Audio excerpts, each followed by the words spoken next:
mess with the Vikings. That's right! Oh, Eric, I gotta go, Ramona. Please. Now? Couldn't you have gone before we left? Oh.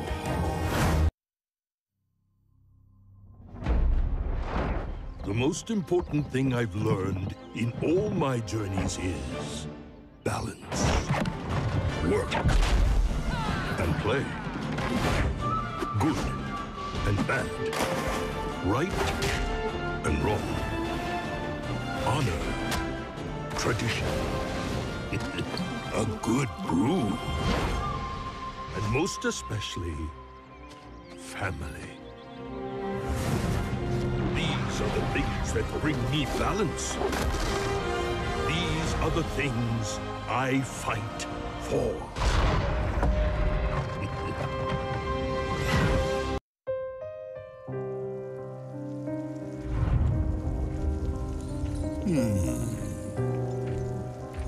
Stitches want shame.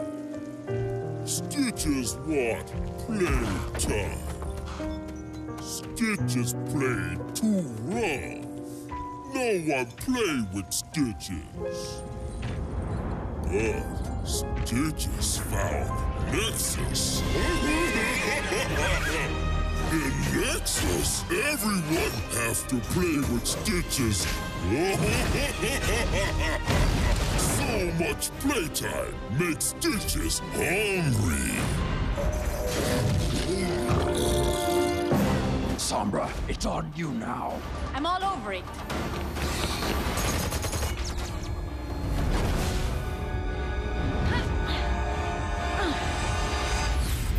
See the full animated short at playoverwatch.com. Team Liquid seems to be back on track here as we get ready for game number 3, and they are up 2-0 over beGenius. And while many of you may say, well, that should be normal, beGenius is a team that is in the bottom tier of the standings. The last couple weeks, they have been stellar in their gameplay, and there was actually a real thought that maybe beGenius can come out and upset Team Liquid. It's still possible, but so far, Team Liquid is hoping to say no to that. Yeah, there's actually two aspects to that even, because first of all, the only thing that beGenius needs to do to upset Team Liquid is take one map. Since we're currently talking about a situation in which Team Liquid needs to win with 3-0, and then Dignitas has to lose one map at least to Tricked Esports for Team Liquid to reclaim the second spot. But Team Liquid was so worried when I talked to them that some of them even said, well, with how we are playing right now and with how beGenius is playing, first of all, we need to make sure that we win this series at all. So that was a bit surprising there, but right now they are looking pretty good. It's a 2-0, one more map, and then they need to hope for Tricked Esports to make something happen against Dignitas so that they can reclaim the second spot. Well, let's get ready for our third map here. Let's figure out where we're going. beGenius and, of course, Team Liquid facing off. The battleground of choice is going to be a pretty solid one here. It's going to be Sky Temple, and Team Liquid elected to choose it here. They'll be able to move into there, and we'll see if they continue to ban out that Greymane. So what's interesting to me personally is that now we have Team Liquid with the map choice. Keep in mind, the loser always picks the map. So in the first game, after the first game was over, we had beGenius picking the map instead of the first pick, and they picked Infernal Shrines. And all of a sudden, Team Liquid turned their own strategy against them. Now we have the opposite. Basically, beGenius saying, you know what? That didn't really work out for us. Yeah. Let's go back to the first pick and let's see what Team Liquid wants to play here. And it's all about Sky Temple at this point. All about Sky Temple, so we'll be moving here pretty soon. This is a battleground again. The Vikings can be a threat. The global pressure that has played so well with the top 3 teams. And we saw last time double Genji, as we saw Abathur and Genji on Sky Temple for Fnatic. So we'll see if that is going to be the choice here for either of our teams. As Genji is available for play this weekend. Should be pretty excited to see if he gets pulled out once again. I would love to see beGenius play some Genji, to be honest. Yeah, could be a thing, but I believe I'm currently thinking about who would potentially play that. And I'm not sure if Genji really fits the playstyle that they are showing these days. So Kirwa, reset god, man. He wants those resets. You can get it with Genji now. Yeah, maybe. But I think Genji is something that doesn't cater towards what they've been doing the last 2 weeks, where they try to have a very decisive strategy, a very crisp and clean thought out strategy. So Genji, I wouldn't really experiment. If they want to help out Dignitas by taking a map away from Liquid and want to go all out on this, they need to have a clean strategy and not try to all of a sudden invent the wheel anew. Change things up here. So last time we were on this battleground, it was Varian, Greymane, cooldowns, all about it for beGenius. They try to set up their fights, get the lockdown, and continue to outplay their opponent in terms of actually just controlling heroics, and of course the battleground with the boss in the bottom of Sky Temple. So we'll see if they can handle it here on this battleground. Greymane continues to be banned out, though, which is one of the linchpins for that type of strategy. The Cursed Bullet, in particular, is what they used often. They don't mind who they use it on. They just want to get someone chunked down at half health so they, as a team, can jump in and go for the fight. I think it's I'm collecting my thoughts here for a second, but I really think it's very likely that we are going to see Liquid either taking one of these heroes away or banning them out. Yeah. I don't think they've seen these games. Sure. They watched it, so they know what's potentially coming their way. So all they have to do is either to incorporate one or two of the heroes into their own strategy or banning them out. And they have done an incredible job on the last map to push beGenius out of their comfort zone. I think they're going to continue doing that now in the draft for game number 3. Well, let's get this draft started. It's time here. Sky Temple. Remember, Team Liquid is up 2-0. beGenius hoping to get a win or two here. We'll see what Team Liquid will be grabbing, as beGenius will be taking the first pick. Now, normally you see the globals being banned out here, especially Dahaka against Team Liquid. You just do not give Dahaka to TL. Darkmog is a legend when it comes to landing tongues. Yeah, Darkmog is incredibly strong on the hero, and Team Liquid as a unit is very strong playing around this. First ban that we see is, on the other hand, the Zeratul, and that caters a bit to what we have seen in the last 2 games, where Zeratul had a very huge impact. So beGenius is currently respecting that to an extent where they say, this is not going to happen to us again. We struggled against it so much, we don't want you to have this playmaker tool in your arsenal. Question is, do they take Gul'dan here? Gul'dan being left up is something that Team Liquid normally will move into if the opportunity does provide itself. beGenius decides to go ahead and grab Falstead here, so now we're going to see what Team Liquid gets. I would say right now, take the Greymane or the Varian, make something player along those two. You can still go into the Dehaka to have the global on the map. And that's exactly what they're doing. So the Greymane and the Dehaka, that already shuts down one of the strategies that beGenius has shown on the map. It gives you an amazing tool, which you can either jump the back line or attack the front. Dehaka is providing that global that they are known to play. So right now, both of the teams can rely on one global hero. Kiava is going to be most likely again on the Falstead. And of course, there's always a chance still for beGenius to play around that Variant, but they won't have that same snap kill combo that they had the last time when they were facing off against Trick Esports. Yeah, they'll be missing out on the U. They will have a really hard time getting those kills set up. Greymane is such a strong first pick. If you're at home wondering what you should pick up in Hero, you have the chance. Greymane is wonderful. You get engaged, you get burned down, you have great poke with cocktail build, and you also have 2 heroics that are both very viable. If you want Cursed Bullet, you can burn down tanks pretty well and poke from the side, get some finishers to come in, or if you need to become a finisher, go for the throat. Move in and get those kills and those squishy targets. Varian and Malfurion, counterpick. So, as kind of expected, Malfurion, or at least the Variant, are still being picked here. It's one of the tools that they love to use, especially on Sky Temple. So they are trying to make sure that they can lock a target down. Malfurion can follow it up with the roots. And once you do that, you are in a spot where any kind of direct damage that you have can capitalize on the lockdown target. You can make that a Li Ming if you want to go down that path, or just an auto attacker. Both is completely fine. At this point, Team Liquid seems to be a bit worried about them heading into a Tigers, which is a traditionally high priority pick on the side of beGenius, so they ban that out. They're not worried too much about the Falstead damage alone, but let's see what beGenius then later uses to complement the damage output they already have. Yeah, the Tyke is just a big comfort pick being taken away there from Team Liquid. Getting it out of beGenius' hands there. So now beGenius thinking about the ban they move into. It's kind of hard to actually move into a direct ban off of this. You have Dahaka and Greymane, and nothing really stands out, except maybe some old combos like Tyrael. There's also a few other choices. Lucio could be a ban. Arthas could be a ban. As you said, Tyrael played a role in the last 2 drafts for Team Liquid. He gets value around the boss on this map now too. But all of these 3 heroes, and even others, are still good bans here. So it's difficult to draft against Team Liquid because they have such high hero pools and so much overlap that they very easily adapt to situations. So this particular ban right now, where it isn't really clear what Team Liquid is trying to do, is really difficult for beGenius. Let's see what the ban's going to be. It is going to be the Tyrael.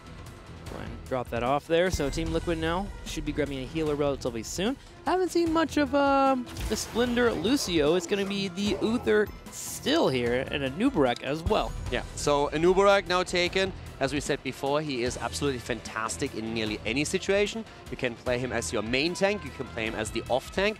You have to change the playstyle a bit and also your heroic, but in this setup we have the Haka already on his side. We have Uther with the potential panic button on the Divine Shield.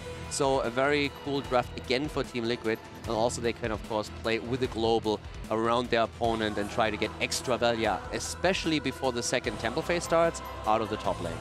Alright, watch out for that now. Let's up to beGenius. They need something to fall for the combo. I am worried that we're going to go straight into Curveball with Li Ming again, but hey, his Li Ming is pretty strong. Other possible subjects that could happen here. Vala could be very generalized, still good damage. Can't go wrong with that. Other than that too, we'll also have the Gul'dan floating around.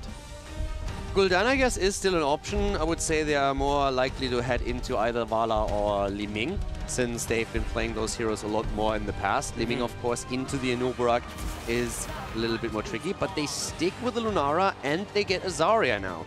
So there's a lot of sustain on their end, and we have Hazops with the Vikings going for the TLV. Okay, so Falstad will be attempting to match those lanes there, but a Hazops Vikings are relatively difficult to kill off, especially when you look at what beGenius has. They naturally want to be together in 3 lanes if possible. They're Zarya, Lunara, and Malfurion in particular want to be near each other. They can help each other out as much as possible, which will make it a bit difficult to actually get kills on those Vikings, which means a slight experience lead should go into the favor of Team Liquid. Yeah, also keep in mind that this is such an important game for them. This is not a series where just because it is the end of the season, they're saying, okay, it doesn't really matter to us. Everything's on the line at this point, since they want to be number 2 in the standings. If they are number 2, then in the playoffs, they only have to play 1 single series. If they are still confirmed for the 3rd place, they will have to play 2. So right now, this is the comp that they believe is the best to make this happen. And they need to show now exceptional play on Hazops. Lead in the early game would be great, but especially in the late game, when you can also have several of those temples on the map, that's where Vikings can be played. We've seen in the past a lot of different builds how to accomplish that. Eric, for example, just zipping around on the temple, healing himself there. So I'm excited for this game. It's going to be good. Pretty exciting, man. And also, we keep talking about the playoffs. The playoffs will be next weekend, so be ready for that. Make sure you tune in here at twitch.tv/BlitzHeroes. Remember, our 6th spot will take on the 5th. 5th will take on the winner of that. We'll take on 4th, and it will continue to go all the way up to the 2nd place, which we've been talking about is so important, and Team Liquid wants to secure it. Let's do it. Let's go to game number 3 here. It's going to be Sky Temple Team Liquid facing off against beGenius. It might be the last game of the series, it might not be, but it's definitely the most important one if you are a Team Liquid fan. Can they make it happen? The 3-0. This is the question here. To the left side, it is Team Liquid with Hazops on the Vikings, Darkmog on Greymane, Norok on the Haka. We have Blumby on the Beetle, and Splendor on Uther. beGenius on the right side. Can they handle the pressure of Hazops and his Vikings? Let's find out here. As we have Malfurion being played by Unstable. Tank for the win by, we'll be playing Varian. We're going to have Kirval on Falstad, Erikine on Lunara, and Zarya will be played by Danatan. Now, as we're seeing both of these teams currently with Global on the map, a quick note.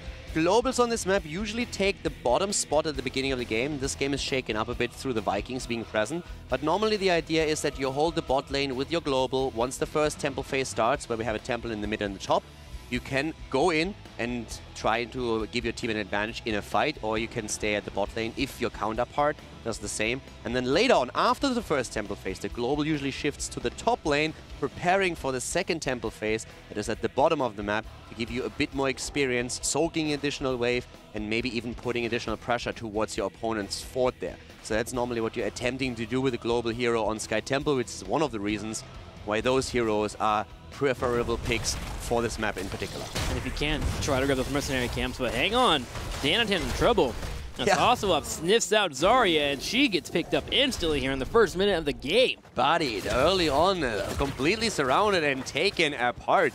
Now we have currently Hazops with Vikings at the bot lane against Lunara, and also up to the top, adding the pressure with a few more heroes onto the structures. And keep in mind, Sky Temple is a map where the objective attacks structures directly. So every single tower every single wall you take out without the help of the objective before you go for the objective is a huge asset for you.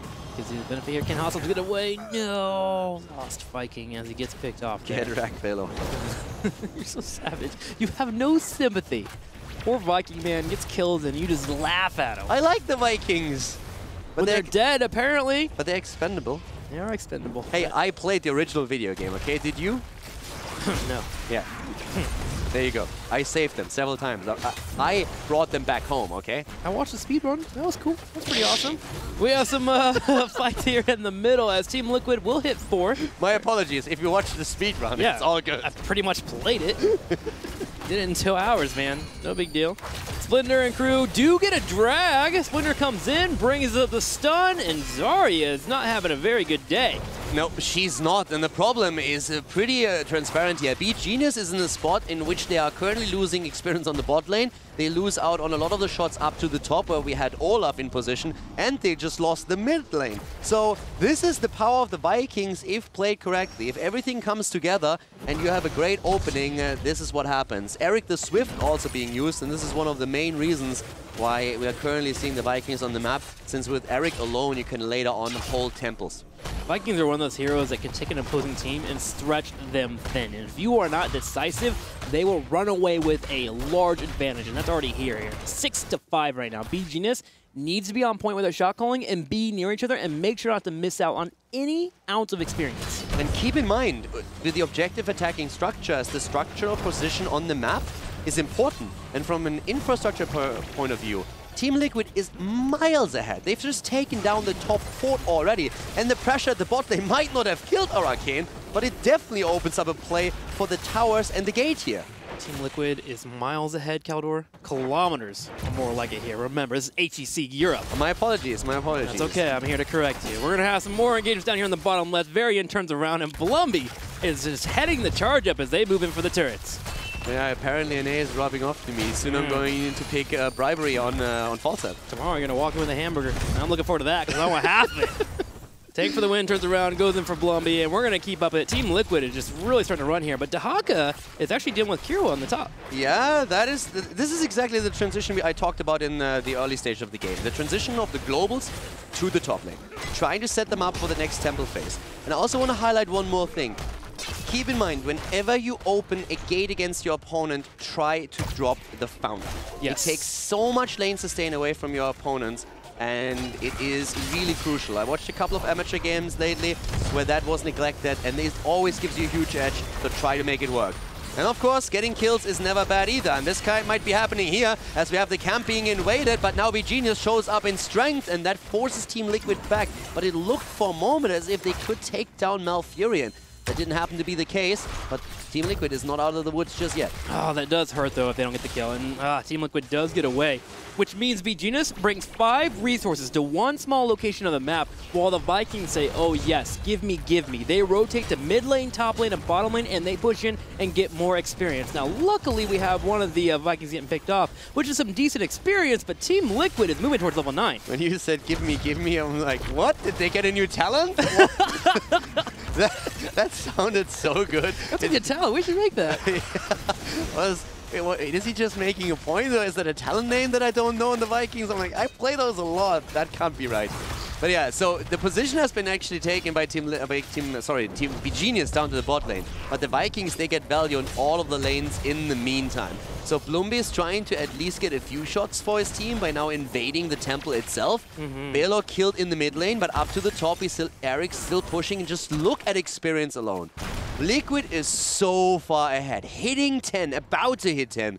And that forces beGenius back already. And they're about to have 2 forts, I believe, with these shots. Yes, the shots on the bottom kill off the second fort, and Team Liquid moves in, and they bait a boss fight. Now, this is do or die for beGenius. They either win this team fight and win the game, or they lose this team fight and lose out on a boss and possibly start losing a key. Well, they have Falstad about to fly down, or is he in cooldown? He killed Eric to the top. No but Gust. Down here, this is actually looking pretty decent. Gust is not available, and Bloomby also has Cocoon, so if need be, he could have Cocoon Falstad, I suppose. And Team Liquid makes an aggressive play on the bottom here, and they start pushing in. They have Cocoon out, they have locked down a target. We're going to have the follow-up Impale. Nurok goes in for the drag, does miss. Leaping Strike comes in for Eriki, and he jumps in and gets some damage in, and they can start working on the boss. But Erok and Balog continue to soak that middle and top lane. Yeah, Bambi at this point with Leaping Strike being a little bit more savage in these fights, of course, but so far we've still seen Vikings soaking. Now, there's a pretty common misconception that if you don't get ahead with the Vikings in the early game, you have not really done your job. And ideally, of course, you get value with the Vikings early on, but especially towards the later stages of the game, the Vikings are absolutely showing up on the map for several reasons. First of all, after 16, you get a stun on Olaf that allows you to participate in team fights and have a huge impact. You can use the play again on a Viking that is close to the team fight, then you move into the back line and you try to take a target apart with the use of the stun that you get on 16. And especially later on, you have also just so much value on the map since you can always split push these lanes and always join the team fight with play again. So Vikings in the late game are oftentimes way more difficult to deal with than in the early stages. That is correct. One of the best ways to actually deal with it is to get into the formula rotation and get a kill or two. If you can do that, the Vikings in terms of actual defense have a harder time than you would think unless you start getting chunked out. But beGenius has not been given the opportunity to even defend against his Vikings quite yet, as every time Team Liquid goes in, they get a kill, but they finally do lock down Darkmok. Taunt comes out. We have Leaping Strike popping here too. Darkmok goes around for the quick E here. Toughs the well too. Cocoon stun, and the Ragdoll gets thrown across the screen. All of a sudden, here comes Malfurion. Falstad flying in. A Divine Shield on Greymane. A quick Mighty Gust attempt to isolate him, but that could not be followed up, and the Vikings are still getting value. First of all, down to the bot lane, one of the shrines, one of the temples is already taken. Then we have also Olaf pushing the lane up here to the bottom. It's a 1.5 level lead. Team Liquid is looking fantastic here with the early level 13 talent, as they now also claim the temple in the middle of the map. Such a treat to see the Vikings being played by Hostiles, man. That micro on point, unstable micro, can't even be used here as Blumby moves in for the burrow charge, hits the Impale too. Tank for the win.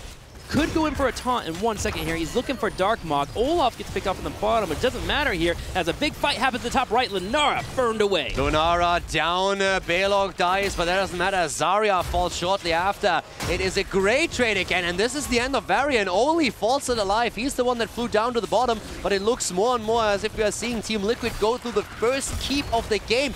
9 minutes in, they go for the keep. The final shots are now also taken in the middle, helping out with the pressure play. It's a 3-level advantage in experience for Team Liquid.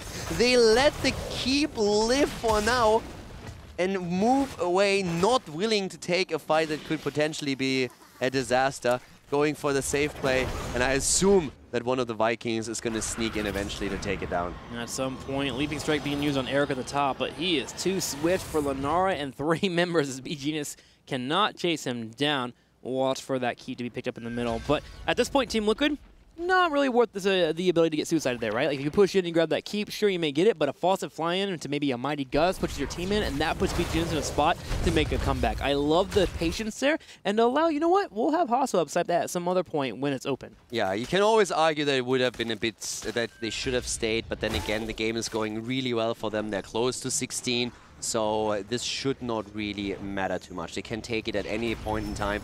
Now down to the bot lane though, we have beGenius massing up to the top. Falstad is actually getting chased by the Haka here, and Eric is helping out a bit. Keep the level 16 talent in mind. Now Olaf is able to stun targets out. If they go in with a play again, the fight is happening down to the bottom. Silence already being used. Arcane is once again using Leaping Strike to get out of there. Skiava's flying in from the back, still has a gust available. Eric gets away. We have Darkmok going in for the engage. We have a new Wreck Burrow charging in, but Tank for the win on the back left is taking damage here. We're going to have Lunara getting sniped there as Hasuavs runs in there. The little pellet delivering the final blow.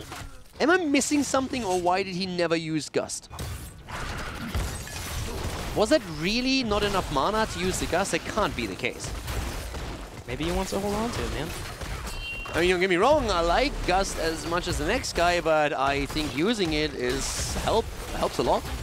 It does help a lot, because now suddenly Team Liquid pushes in, and there are no longer 2 keeps on the side of beGenius. They only have 1 keep standing here and a core. beGenius moving in, hammering Hasselhoffs, but he should be able to huff away. I mean, I really would have to look at the situation again, but I feel as Falstad flies in, he could have helped them a lot to survive that fight. And the problem is that them dying and losing both of those keeps is a disaster. Again, another gank against Lunara. She's down. Cocoon is on the ground. They go for Malfurion. Unstable is barely saving himself with the ice block. Gust is finally being used, but Malf is still falling. And now Danatan is surrounded. Falstad is also in trouble as Bloomy starts to jump him. This is looking like it could be game. Liquid with 14 kills against 2 gets another triple kill, makes it a quad, and goes for the penta. This is a massacre, Caldor. Tank for the win, attempting to survive for a little bit longer. But 6 seconds until Lunara spawns and the core will start to take damage here as everyone from Team Liquid moves forward and starts to attack, getting it low on health. Temple is also taken at the bot, attacking the keep at the top lane. All of it is falling apart for beGenius. Team Liquid taking their core. This is going to be a 3-0. Great performance here. beGenius still trying to defend, but it's not enough. The core falls 20%, and Team Liquid walks away with a victory. They take the 3-0 and keep their hopes and dreams alive to end up as the #2 in the rankings. Team Liquid back on track here, earning a victory here, moving up their win rate to 11 here instead of the 10.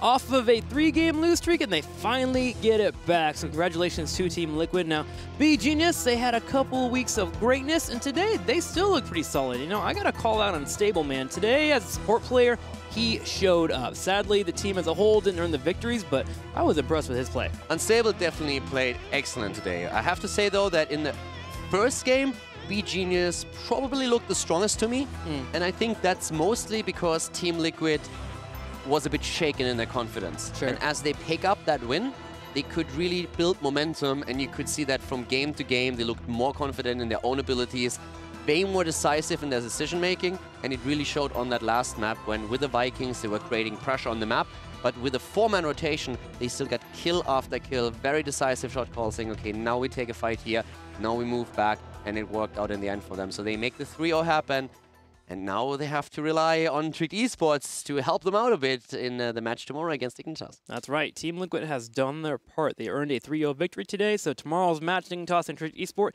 becomes even more important for them. And you know they'll be at home watching, making sure that hopefully Trick Esports, Alex the Pro G, and the boys can get a victory on Dignitas. I heard that you can bribe Alex with pizza. Oh, can you? That's, I think that's actually a thing. Pizza seems to be a reoccurring theme here. I don't know what it is. We had baguettes earlier, but baguettes you can throw sauce on and they become pizzas, so pizza is really the food of HGCU. Don't tell it to a French person. Okay, I won't tell it. I won't tell anybody. Yeah. It's not like they're listening right now. No big deal, whatever. Yeah, they are. So we'll be getting ready for our next interview in a second. We'll go ahead and figure out what exactly Team Liquid wants to say. I just want to ask him, when they do hop on, how does it feel? Do you feel like you're back on the right track? Is this still something you guys are a little bit worried about? And is the midseason brawl still something major that they want to focus on? Or is it all about just focusing on the playoffs? From a fellow German, I would say they are basically going to be, this is going to be a first step, but we're not quite there yet. They have been very vocal to me about how they feel they are in a slump, how they had the same situation happening last year, and how they personally think, okay, we need to get out of this, and if we're able to do that, we will come out of it stronger than before, because that's what happened the last time they had a bit of a low point. So if they can make it happen before the playoffs, that's going to be very rough for all the teams that face them. But of course, at this point, we are looking towards a very cool playoff season. This is going to be great. Gotta agree with you, and we actually have Nurok on the phone here. Nurok, thank you for joining us. First off, let's get out of the way, dude. How does it feel to be back on the winning track? It feels releasing. Good. Like we put off our pressure from our shoulders now. We actually can still win games, and we are happy about it. And it was the first step into the right direction, and we are looking forward to the playoffs. I'm happy for you, man. I got to ask you, in game number 1, was there some doubt, though, when beGenius was really taking you guys to the wire on Towers of Doom? Yes, quite a bit. We misplayed the team fights, and I also, in my opinion, I took the wrong ultimate on Genji. Against Malf, I should go for X-Strike to dodge the silence, and we misplayed it quite a bit in team fights, but credits to them, they actually played quite well, and they gave us a hard time on map 1. Awesome. I'm going to send you over to your fellow German, Caldor. Also erstmal Glückwunsch, geile Sache today, gute Games, gut gespielt. Dankeschön. And for the rest, a couple of questions. First of all, with that series now ending 3-0, you are in a spot in which you can still take the #1 spot in the rankings. So what do you think about the series that we have tomorrow where Trick plays against Dignitas? Do you think Trick can help you out there and win a map? Well, I hope they can. I mean, I'm praying that they can take off a map so we get the second spot. But to be honest, maybe it is even better if we land on the third spot because we need more games to play. We need more series to come back to a stronger form. So actually, I don't mind playing against Expert and Dignitas in the playoffs. It might be even better for us. Narok, I love your attitude, man. I'm gonna toss that in there. What a nice way to look at that. I just want more games to get better, dude. That's so cool. That is pretty awesome. I actually didn't think that you would say that, but I guess it makes sense. You are very vocal about how you guys feel. Yes. You are in a slump. You need to break out of this. You got the 3-0. That's an important step. What's the next thing for you? Just scrimming? Is there anything specific that you guys need to do now to get out of this? You mentioned that you've been in the same situation last year already. So it might sound a bit strange, but we will take 1 day off tomorrow on the weekend because we need some time to rest because we actually scrimmed a lot in the last few days to win this series. But beginning with the next week, we will scrim every day, I guess 8 hours, and we will play Hero League. So we will play at least 10 hours every day, and we will do our best for the playoffs to be prepared 100%. Awesome. Thank you very much. Great, Narok. Before I let you go, man, so you can get your rest and, of course, start your practice, go ahead and let us know any shout-outs, any moments that you want to shout out to the people, all your fans and such. Yes, a big shout out to all our fans who are believing still in us and not calling out the Liquid curse. It is not time yet. Shout out to our sponsors HyperX and Team Racer. Shout out to Team Liquid. And if you guys want to check out my stream, you can find me at twitch.tv/Narok. Awesome. Make sure to check him out, guys. Narok's a wonderful streamer, a wonderful person, and a great guy. Congratulations to Team Liquid. They earned a 3-0 today over beGenius. Looking great, getting those wins in. And, of course,